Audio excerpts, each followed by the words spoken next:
Hello दोस्तों, स्वागत है आपका हमारे YouTube चैनल पर। प्लिंथ बीम के नीचे ब्रिक वर्क नहीं करेंगे तो क्या होगा? क्योंकि अभी मैंने प्रीवियस एक वीडियो अपलोड किया है कि प्लिंथ बीम के नीचे ब्रिक वर्क करना क्यों जरूरी है। उस वीडियो में मैं पूरी बात को नहीं बता पाया। उस वीडियो में मैंने सिर्फ ये एक्सप्लेन किया कि क्यों जरूरी है। क्योंकि वीडियो बहुत लंबा हो जाता है, इसलिए मैंने दूसरा वीडियो बनाया और मैं इसमें आपको बताऊंगा कि नहीं करेंगे तो क्या होगा। तो जैसा कि आप इस वीडियो में देख रहे हैं कि यहां का प्लिंथ बीम रोड लेवल से 3 फीट ऊपर लिया गया है और फिर फिलिंग किया गया है सॉइल से, लेकिन प्लिंथ बीम के नीचे ब्रिक वर्क नहीं किया गया। अब उसका आप दुष्परिणाम देख सकते हैं। ये जो कंस्ट्रक्शन है ये खेत में किया गया था और रोड लेवल लगभग 2 फीट 3 फीट नीचे ही था और रोड लेवल से इन लोगों ने 2 फीट ऊपर उठाया, यानी 4 या 5 फीट इन्होंने ऊपर उठाया है कुछ प्लिंथ बीम।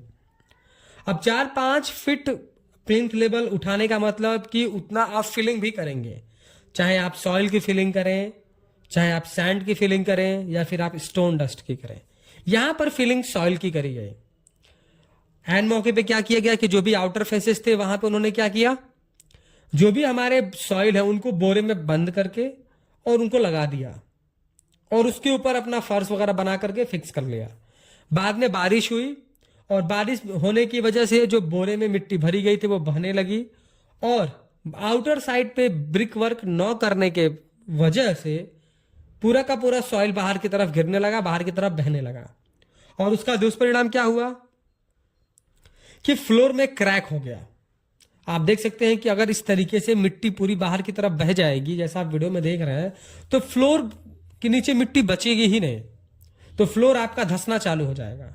और यही वजह होता है मैक्सिमम साइड पर फ्लोर धंसना, टाइल्स का टूटना, मार्बल का टूटना, क्योंकि एक तो आप जब फिलिंग करते हैं तो सॉइल को कॉम्पैक्ट नहीं करते हैं तो सॉइल सेटल होता है, और अगर इस तरीके की मिस्टेक करेंगे तो सॉइल सेटल नीचे होगा ही होगा, क्योंकि नीचे स्पेस पाएगा, ऊपर से लोड आएगा तो सॉइल तो सेटल होगा ही होगा।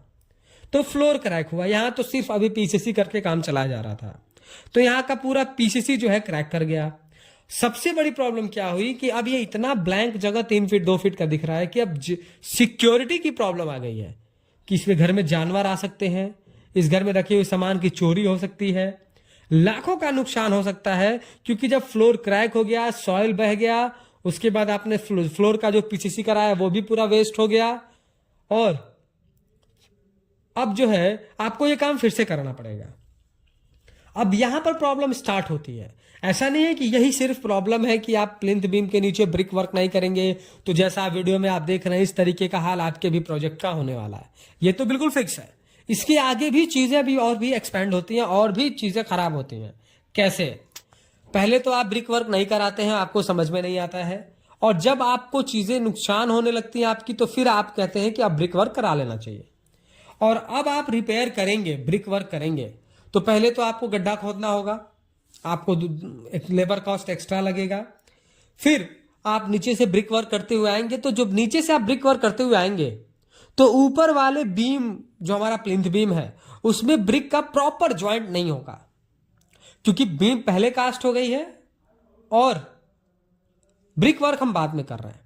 आप कुछ लोग कहेंगे कि कोई बात नहीं, नहीं ज्वाइंट हो रहा है तो हम ऊपर से मोटार लगा देंगे और प्लास्टर कर देंगे, चिकन मैश यूज कर लेंगे। वो चीज दूसरा होता है। किसी आरसीसी और ब्रिक वर्क के बीच में अगर जॉइंट्स प्रॉपर लाना है तो आप हैकिंग कर लेंगे, प्लास्टर करके जो चिकन मैश यूज कर लेंगे, तो वो चीजें कवर अप हो जाती हैं। लेकिन यहां का सिनेरियो टोटली दूसरा है, क्योंकि ब्रिक वर्क आप रिपेयर के तौर पे कर देंगे, प्लास्टर भी कर देंगे, फिर सॉइल की फिलिंग तो करेंगे।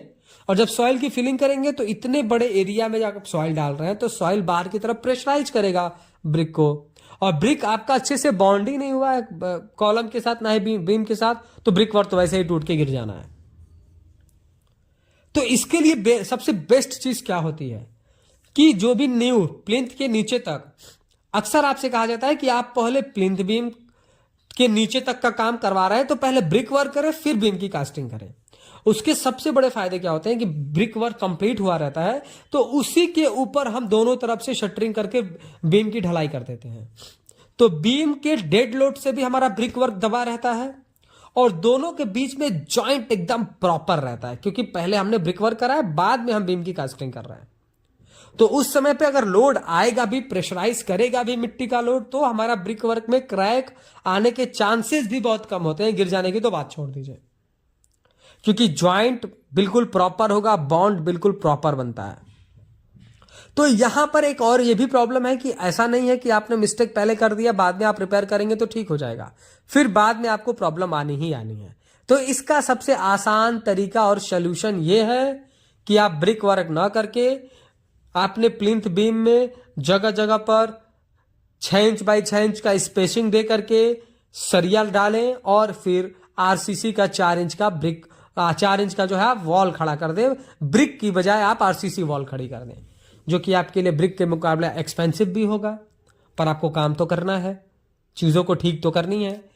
तो इसलिए आपसे कहा जाता है कि जब भी आप काम करें तो आप एक अनुभवी इंजीनियर को अपने साइट पर अपॉइंट करें और उसकी देख रेख में ही कंस्ट्रक्शन के काम को प्रोसेस में करें, क्योंकि वो आपके आने वाली चीजों में क्या क्या नुकसान होने वाली वो पहले आपको बताएगा, क्योंकि वो उस चीज के बारे में जानता है। और किसी ऐसे ही ठेकेदार या खुद इंजीनियर बन के काम करेंगे तो फिर इस तरीके का नुकसान तो आपको साइट पे उठाना पड़ेगा।